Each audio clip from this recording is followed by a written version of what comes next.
بسم اللہ الرحمن الرحیم۔ عزیز ساتھیوں، یہ عالی مدد قبول کریں۔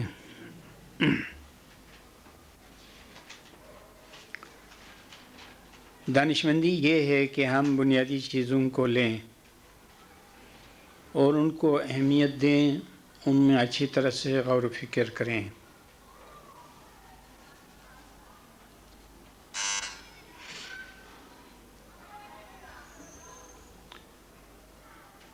چنانچہ الحمد یعنی سورہ فاتحہ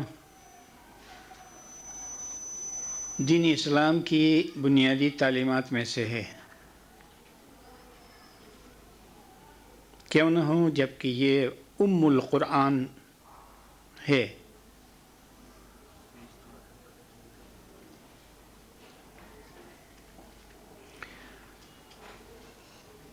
ام الکتاب یا ام القرآن دو ہیں،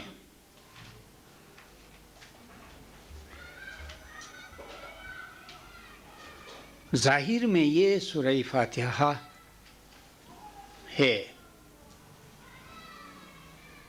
اور باطن میں یہ حضرت علی علیہ السلام ہے۔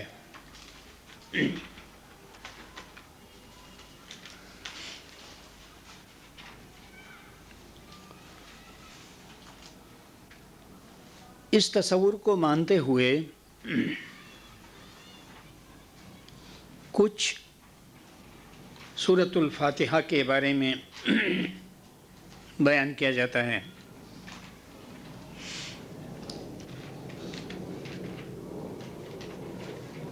کہ دیکھیے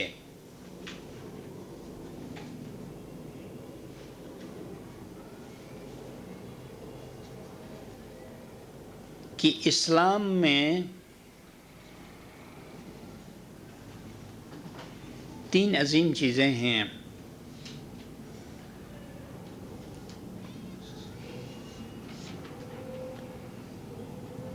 ایک تو خدا کا اسم اعظم ہے اسماء میں سے،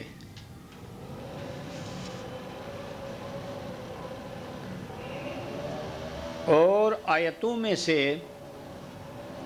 آیت الکرسی ہے جو سب سے عظیم ہے، اور سورتوں میں سورہ فاتحہ ہے۔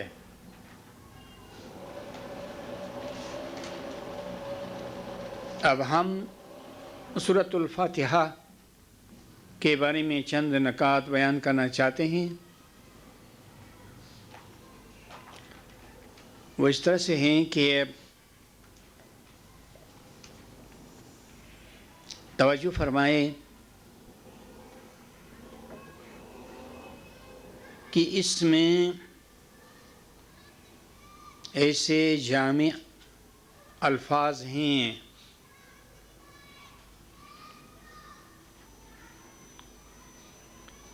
کہ ان میں پورے قرآن کے معانی سما گئے ہیں۔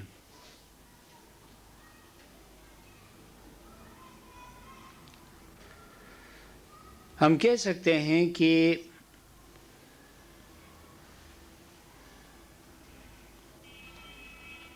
خداوند عالم نے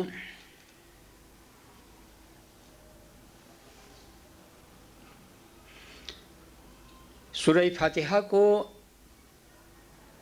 ایک ایسی صورت بنائی ہے کہ اس میں تمام قرآن لپیٹا ہوا ہے۔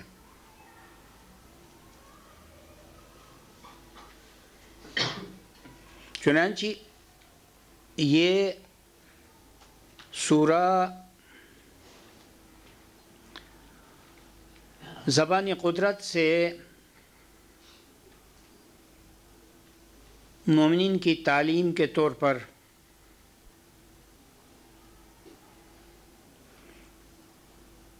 وارد ہوئی ہے۔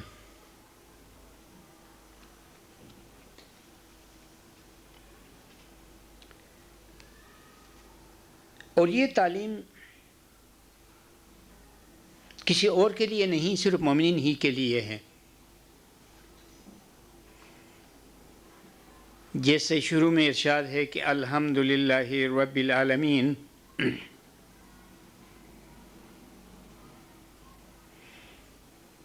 تعریف ہے اس اللہ کی جو عالموں کا پروردگار ہے۔ اب اگر ہم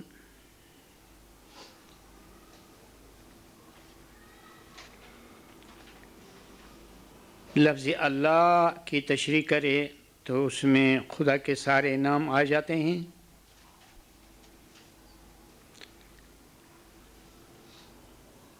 حمد کی تفسیر بیان کرے تو یہ عقل کل کی تعویل ہو جاتی ہے۔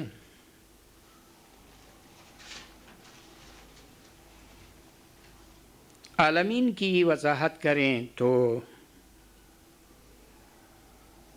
اس میں وہ تمام دنیائیں آ جاتی ہیں جو خدا کی بادشاہی میں ہیں۔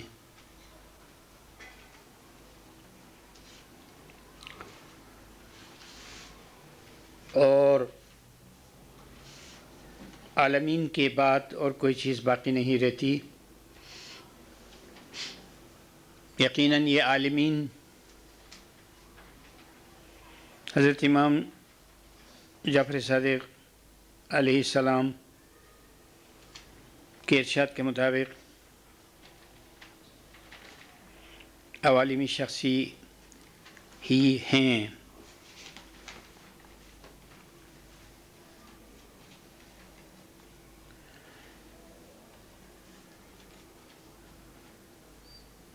اس لیے کہ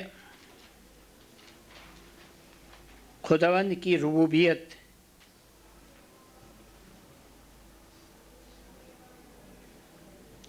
یعنی پالنے کی صفت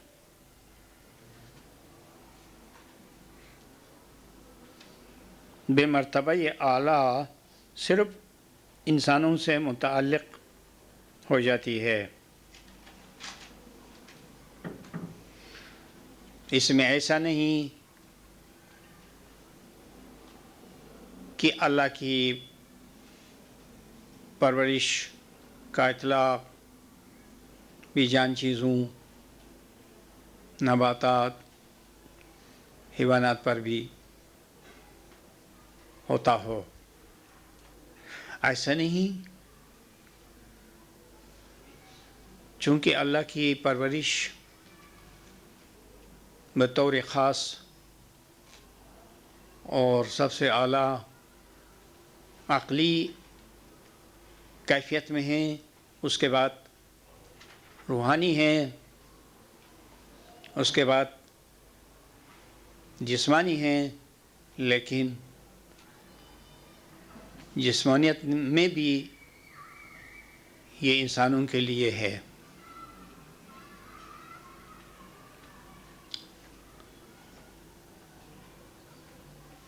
تو دیکھا آپ نے کہ الحمد کے شروع میں جو الفاظ ہیں اس کی تھوڑی سی وضاحت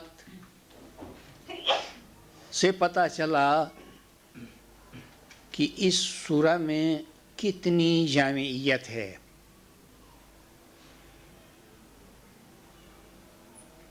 یوں کہنا چاہیے کہ الحمد میں بڑے بڑے بلکہ سب سے اعلیٰ مضامین ہیں۔ اتنے بڑے مضامین ہیں کہ ان میں تمام ذیلی مضامین سمو جاتے ہیں۔ جیسے کہا گیا کہ لفظ اللہ جو خدا کا بہت بڑا اسم ہے، اس میں اللہ کے تمام اسماء شامل ہو جاتے ہیں، اور حمد میں تمام حدود الدین شامل ہوتے ہیں، اور عالمین میں سارے عوالم کا ذکر آ جاتا ہے۔ پھر الرحمن الرحیم کا ذکر ہے، جو خدا کی دو بہت بڑی صفات ہیں، اور اس کے بعد مالک یوم الدین میں پوری قیامت اور آخرت کا ذکر آتا ہے۔ ایاک نعبد میں عبادت اور معرفت کا ذکر آتا ہے۔ ایاک نستعین میں انسان کے لیے جن چیزوں کی ضرورت ہے اور جس مدد کے لیے وہ محتاج ہے ان کا ذکر ہے۔ اس کے بعد انسان کو جس روحانی اور دینی ترقی کی ضرورت ہے اور جن قدسی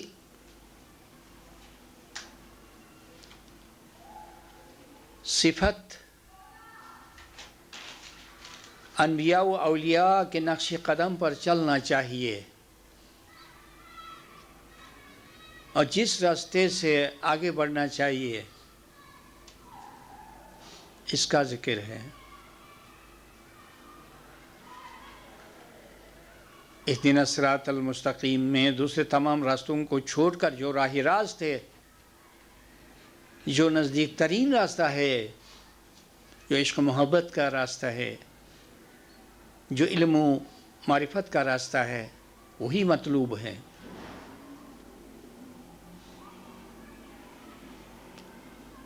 اور مثال کے طور پر انبیاء، صدیقین، شہداء اور صالحین جس راستے پر چلے ہیں وہی راستہ مطلوب ہے، اور ان کی تعویل ابھی کی گئی کہ اساسان، ناطقان، اساسان، امامان، حجتان کا راستہ مطلوب ہے۔